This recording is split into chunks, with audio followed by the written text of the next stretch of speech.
E pergunta para nós, para quanto tempo trabalhador porque está trabalhando para um uitzendbureau e não vira vast.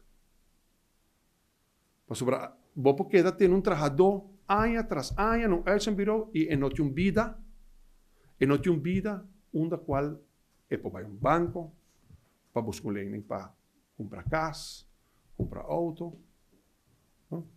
Para quanto? Então, essa é a pergunta que nós, obviamente, nós temos nossa própria opinião, mas nós também diálogo tripartidista social laboral para nós o setor comercial, sindicato, no tour, para juntos nos contestar a pergunta que, obviamente, nós temos posição, não? Como governo, nós temos posição, e para sobrar tampouco portacina, com gente que está trabalhando no uitzendbureau, ano tras ano, e nunca vai ter contrato mais de ano, seu trabalho, seu término no uitzendbureau está transitório.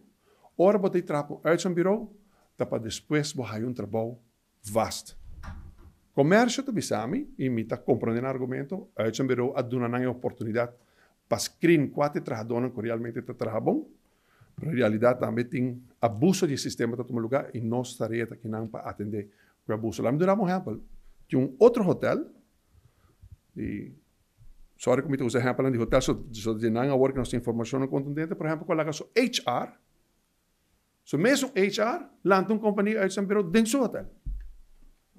Nós temos na vista, nós estamos fazendo controle de banana, não? Que men ewegana aqui, também acaba, não? E nós nota ainda, obviamente, tem gente que diz, de como está anunciar com aqui, nós que duna gente, nossa comunidade empresarial e companhia é chance para corrigir.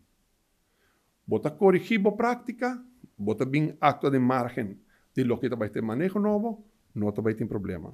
É uma nota cumpre que manejo novo, obviamente, lo sofre e consequência. Espera que a meta mais grande do governo aqui está assegurar o direito de trabalhador futuro para os trabalhadores tem perspectiva e me espera que nós tour por unirmos mais como comunidade, sector empresarial, grêmio sindical, de definir um melhor futuro para todo trabalhador aqui na Aruba.